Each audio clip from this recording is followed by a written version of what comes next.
Good morning, John. Nice to see you. Good morning. How are you? Oh, I'm doing well this morning.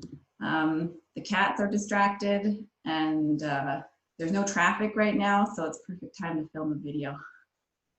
Great. How are you, John? I'm doing pretty well. Just Monday morning, figuring out how exactly I'm going to teach from home this week, getting everything sent out to the students and setting it all up to go. But I think I've pretty much got my pattern established by now. That's good. Not so bad as far as Mondays go. Exactly. Well, I have lined up a few questions to ask you about just your experience over the last couple months of this weird cultural moment that we're in locally and globally. And so thank you so much for being willing to share some of that. And first thing I'd like to ask is, what have you been enjoying about this period of physical distancing?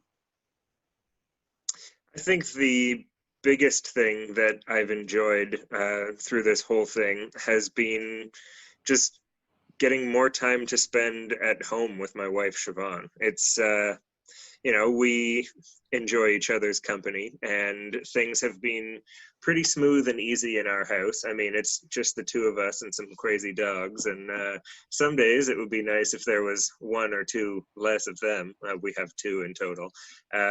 But in general, typically whenever we have to be apart, busy doing things, the main thing that either of us want is to have some time at home. So when we've had nothing but time at home and we've had just so much time to really deep dive and connect with each other, we've had great conversations, we've had a lot of fun together. Just you know, it started out with, well, what are we going to do with all this time here? And then it turns out that when you're married to your best friend, it can be pretty nice to just have multiple months where you just have time to hang out together. So I know that a lot of families have been having a lot more stress and have been facing some difficulties in all the forced close proximity. But for the two of us, she sells insurance in the spare bedroom upstairs, and I teach from the couch in the basement during workday hours. And then the rest of the time, we just get to maximize the time that we spend together. And it's really been pretty enjoyable so far. That's so nice to hear. So romantic. What is something that you feel God has been teaching you lately? It could be about yourself, your relationships, church, himself, really whatever. Well, through this whole thing, it's the world has seemed kind of dark. I mean, there's this thread of this disease hanging over everything that happens.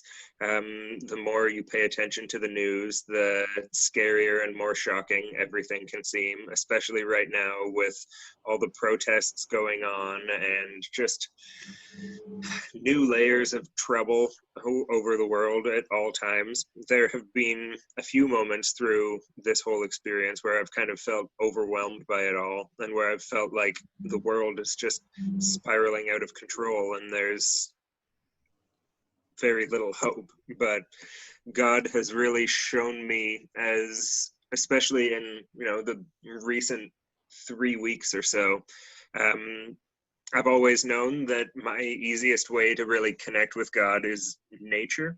And as spring has finally arrived and the snow has finally ended, that's really been like brought back into focus for me. God is always present in nature. I used to enjoy driving to Hanover when I taught there because every day I'd get to see like the little changes that are happening, and then always just find kind of a form of worship and just admiring the views as I drive around. And this time, I mean, I don't really leave my house right now, but I've been able to spend so much more time noticing and observing all the little seasonal changes that happen, hearing the hopeful songs of birds and thinking like there's life going on, there's everything being refreshed. And while I've been around home, you know, I've been able to see every stage of all the different plants growing in our shaggy backyard, and been watching the lilacs bud, and now they open up and the world smells fresh and bright, and everything just seems so much more optimistic. We have a little patch of strawberries growing, and I go out and I check on them every day, and I see food and sustenance just growing on its own. And it's a great reminder of God keeps the world going. God keeps caring for us. Seeing all the animals, the birds and the rabbits that are just appearing out of nowhere, threatening my strawberries, but mostly being a sign that even when everything seems scary, we still have someone who's caring for us, and we still have someone who's watching over the whole world. And as everything seemed a little bit overwhelming, being able to see the trees open up and the plants start to grow and hear the animals, it reminds me that he's still there and life still goes on. And it's just so refreshing to feel everything kind of come back to life and know that it's never too far gone. Oh, that's so beautiful. Thank you. Yeah, I've been enjoying our yard and garden way more than I ever have, simply because I just have nowhere else to go. And so, like you said, Yeah. you hear the birds coming, you notice, oh, that tree's leaves are bigger than they were yesterday. And yeah, it is definitely awe-inspiring, but also so comforting. I've been teaching from a hammock in the backyard, and just like feeling, you know, soaking up the sun and hearing the leaves rustle in the wind and everything. It's just kind of a connection that's always missing when I'm, you know, in the car driving to work, and then inside at work, and then home tired. And I miss out on so much because I was never really able to take the time to slow down and enjoy it all. That's definitely a silver lining for sure. Would you say, are there any things that you've started doing during this time of COVID shutdowns that you think you'll continue doing once regulations lift? Well, paying attention to all the seasonal changes around me, I think, is something that I will strive to do, you know, whatever the situation is when all of this is over. But the number one thing that came to mind when I saw the question was, well, everything's been on lockdown, I've been a much more savvy consumer. I've been paying a lot of attention to, you know, what I eat, what I buy, where it comes from. Siobhan and I have this agreement that while we're living in this situation, none of our food money goes to like chains or big multinational conglomerates or anything like that. We know so many people in our area who draw their living from the hospitality industry or the agriculture industry, anything like that. And knowing that every one of us, even while we're stuck at home, can make a huge difference and sustain all of those people's lives by spending our money in our town. That's huge. When I go to the grocery store for my one weekly shop, I now make an effort to like find all of the stuff that's grown as locally as I can. Sometimes it costs $1 or $2 extra, but I mean, my entertainment costs are a flat zero right now. So I can spend that little bit of extra money to make sure I'm getting local quality meats and produce and that kind of thing.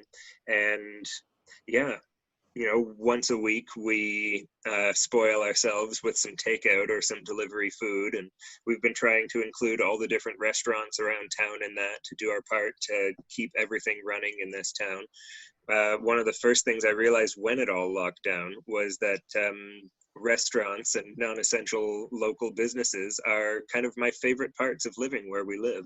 And knowing that they're all in jeopardy when they can't have anyone face to face at their establishment, knowing that we can still enjoy their hard work and their tasty food and stop them from going under just by spending our money for, spending our money with people we actually know instead of spending our money to support the billionaire CEO of McDonald's. Like, that's something that we definitely will keep doing when this ends. It's a huge way to connect to your town. It's a huge way to be part of the local scene. And it's a great way to just enrich your life as much as you can here in Kincardine. That's so or wonderful. anywhere. I love that so much.